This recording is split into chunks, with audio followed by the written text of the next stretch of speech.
الحمدللہ رب العالمین والصلاة والسلام علی سید الانبیاء والمرسلین۔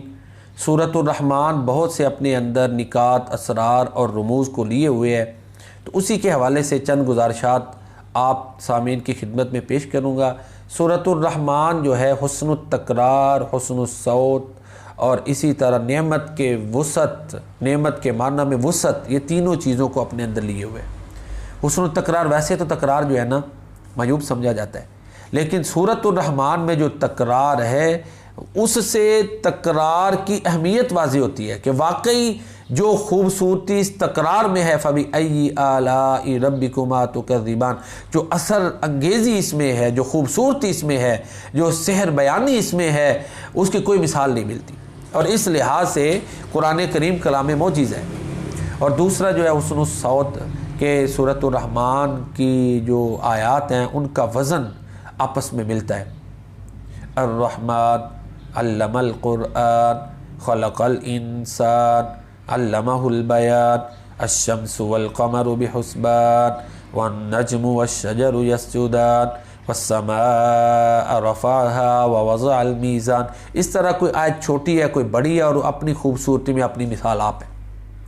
اور تیسری چیز جو نعمت کا تصور ہے نا، اس میں وسعت پیدا کی گئی ہے، جو میننگ آف دا بلیسنگ ہے نا اس کو ایکسپینڈ کیا گیا، اس میں وسعت ہے کہ اگر کوئی عذاب سے بچ جائے تو یہ بھی اللہ کی نعمت ہے، بعض حالات میں موت اللہ کی نعمت ہے، جنت اللہ کی نعمت ہے، اسی طرح کائنات میں بکھری جو چیز انسان کی خدمت میں اللہ نے لگائی ہے وہ سب اللہ تعالیٰ کی نعمتیں ہیں۔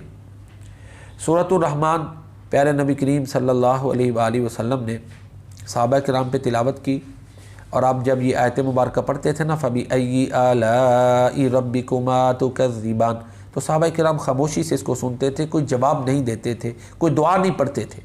جب آپ نے اس کی تلاوت مکمل کی تو انہیں کہا کہ میں نے یہی سورہ مبارکہ جنات پر تلاوت کی تھی، تو جب یہ آیت مبارکہ پڑھی جاتی تھی فَبِأَيِّ آلَاءِ رَبِّكُمَا تُكَذِّبَانِ، تو جنات جواب میں کہتے تھے لَا بِشَيْءٍ مِّن نِّعَمِكَ رَبَّنَا نُكَذِّبُ فَلَكَ الْحَمْدُ، کہ یا اللہ ہم تیری نعمتوں میں سے کسی کو نہیں جھٹلاتے، ساری حمدیں تیرے لیے۔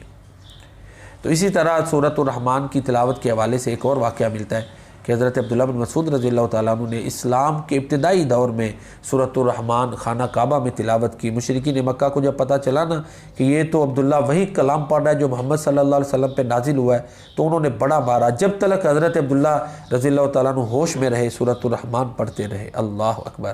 پھر جب ہوش میں آیا تو پھر کہنے لگے کہ اب میں کل پھر ایسا کروں گا، کیونکہ پہلے جو خوف ان کا میرے دل میں تھا وہ اللہ نے اتار دیا ہے، اب یہ ہلکے ہو گئے ہیں۔ تو یہ اللہ کے ولیوں کی بھی پہچان ہے نا، الا ان اولیاء اللہ لا خوف علیہم ولا هم یحزنون۔ تو یہ سورۃ الرحمن کے حوالے سے اس واقعے سے یہ بھی پتہ چلتا ہے کہ یہ مکی صورت ہے۔ سورۃ الرحمن کیوں نازل ہوئی، اس کے دو بڑے اسباب ہیں۔ ایک سبب تو یہ ہے کہ جب انہیں کہا گیا نا کہ رحمان کو سجدہ کرو، تو انہوں نے کہا رحمان کون ہے؟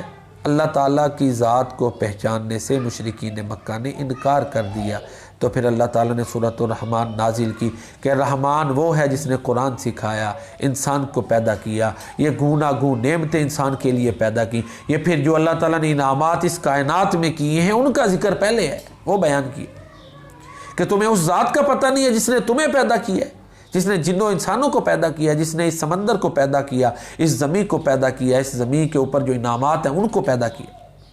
تو اس طرح سورۃ الرحمن جو ہے ایک اعتراض کا جواب ہے۔ اور دوسرا اس کا جو شان نزول یا اس کے نازل ہونے کا سبب بیان کیا جاتا ہے وہ یہ ہے کہ سورۃ الرحمن جو ہے اس لیے نازل ہوئی کہ کفار مکہ یہ پروپیگنڈا کرتے تھے، جھوٹا پروپیگنڈا، کہ قرآن معاذ اللہ محمد صلی اللہ علیہ وسلم کو کسی انسان نے سکھایا۔ اسی طرح دو تین قسم کے پروپیگنڈے تھے، وَلَقَدْ نَعْلَمُ أَنَّهُمْ يَقُولُونَ إِنَّمَا يُعَلِّمُهُ بَشَرٌ لِسَانُ الَّذِي يُلْحِدُونَ إِلَيْهِ أَعْجَمِيٌّ وَهَذَا لِسَانٌ عَرَبِيٌّ مُبِينٌ۔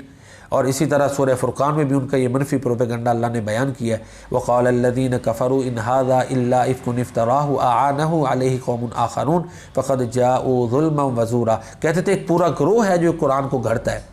اور سورہ مدثر میں آتا ہے کہ انہوں نے یہ کہا کہ یہ تو منتقل ہوتا ہوا جادو ہے، ان ھذا الا قول البشر، ان ھذا الا سحر یؤثر، ان ھذا الا قول البشر، کہ یہ تو نسل در نسل منتقل ہوتا ہوا جادو ہے۔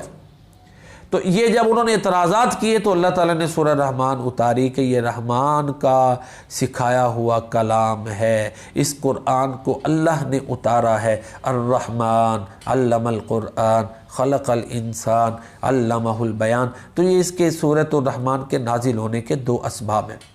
سورۃ الرحمن اپنے محل وقوع کے لحاظ سے، سیاق و سباق کے لحاظ سے، کانٹیکس کے لحاظ سے بھی بڑی اہمیت کی حامل ہے۔ اس سے جو پچھلی صورت ہے نا 54 نمبر سورۃ القمر، وہ قمر ہے، قمر ہوتا ہے چاند، چونکہ پچھلی صورت میں معجزہ شق القمر کا بیان ہے، جو پیارے نبی کریم صلی اللہ علیہ وسلم نے انگلی کا اشارہ کیا تھا نا، انگلی مبارک کا، انگشت مبارک کا، اس سے چاند دو ٹکڑے ہو گیا تھا، تو اس کا بیان ہے اقتربت الساعۃ وانشق القمر وإن يروا آیۃ یعرضوا ویقولوا سحر مستمر۔ تو پچھلی صورت میں ایک حصی معجزہ کا ذکر ہے، تو سورۃ الرحمن میں معنوی معجزہ جو کہ قرآن ہے اس کا ذکر ہے۔ الرحمن علم القرآن، دونوں صورتوں میں نبی کریم صلی اللہ علیہ وسلم کی صداقت کے دلائل ہیں، معجزات ہیں۔